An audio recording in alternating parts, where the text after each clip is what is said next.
Guess I gotta talk about Toy Story 4 then.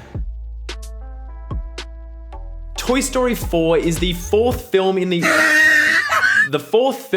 Toy Story series, which I guess is kind of obvious and self-explanatory, directed by Josh Cooley in his directorial debut, from a screenplay by Pixar regular Andrew Stanton and Stephanie Folsom. The entire gang is back for another adventure, joined by some new faces and some old faces, as Bonnie, who the toys were left with at the end of Toy Story 3, creates a new toy by the name of Forky, who goes through an existential crisis and makes a road trip go awry. That's all I'm going to say about the story, because the less you know, the more it's going to hurt. Now look, I was one of the people who was very skeptical going into this movie, because Toy Story 3 was the perfect ending 11 years in the making for the people who grew up watching Toy Story. Having Andy basically pass on his toys to the next generation was one of the most emotionally volatile moments that I think has ever been put not only in an animated film, but in a film in general. I mean, that hurt.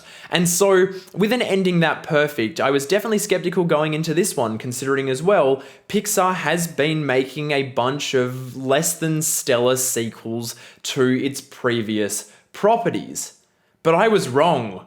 I was so wrong to doubt this. I'm gonna get this out of the way now, and it's shocking to me that I'm about to say this, but I think somehow Toy Story 4 is my favorite of the series. There's so much that this movie gets right for me that I don't even really know where to start, so I'm gonna do my best to hold it together, but I wanna start by, I guess, what blew me away the most, and that is the fact that Toy Story 4 seems to ask all of the right questions. The audience is 10 years older again. The questions that the kids that grew up with these movies are asking themselves about where they are in the world just got a whole lot harder. And Toy Story 4 tackles those questions head on, to the point that this doesn't even feel like a kid's animated film anymore. This feels like a full-blown existential drama.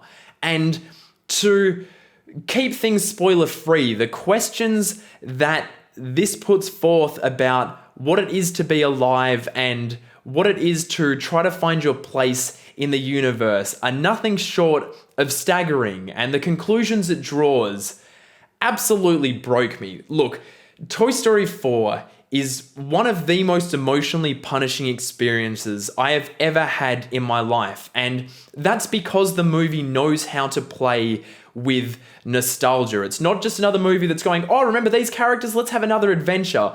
It's like the logical conclusion to every question that the Toy Story series has asked since 1995.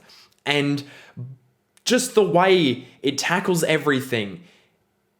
I'm just trying not to cry again. Seriously, from about the 2-minute mark onwards, I cried 2 minutes in, and then I struggled to hold it together for the rest of the film. And again, to keep things as vague as possible, the last 15 to 20 minutes absolutely broke me, to the point that I find myself stopping still. I saw it about a week ago now. I find myself just stopping and staring at the floor going, because the combination of the questions it's asking and the conclusions it drew, as well as the nostalgia that it all is grown from, is honestly one of the most formidable emotional concoctions I've seen in pretty much ever. And maximum praise to Tom Hanks here for what is not only one of his best performances ever, but I've got to say outright, probably the best vocal performance we've ever had in an animated film. He draws on everything that has brought Woody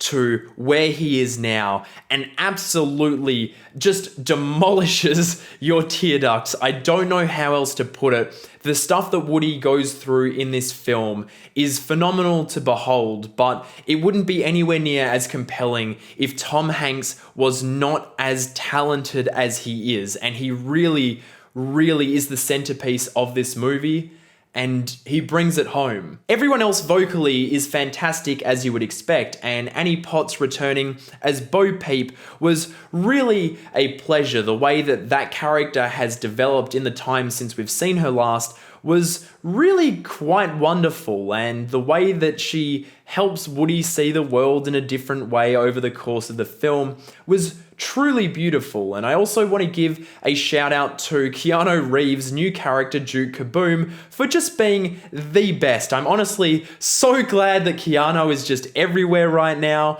and this was just magical. Christina Hendricks as the new semi-villain Gabby was also just spot on casting, and the introduction of Key and Peele as two kind of freewheeling sidekick type characters is a lot of fun, even if I don't think that their comedy is the sharpest at all times. They do have a lot of great gags, but some of it did feel like it was pulled out of a lesser animation studio's film, and that's only a mild complaint. I do also want to say that Joan Cusack as Jessie is barely in this movie, and when she is, there was something a little bit off, but I can't quite pinpoint what it was. And also, this is on a plus note, is that Don Rickles' performance, which is drawn from old kind of vocal samples from wherever they could find, really keeps the spirit of not only Don Rickles, but Mr. Potato Head alive. And that was a nice kind of final pleasure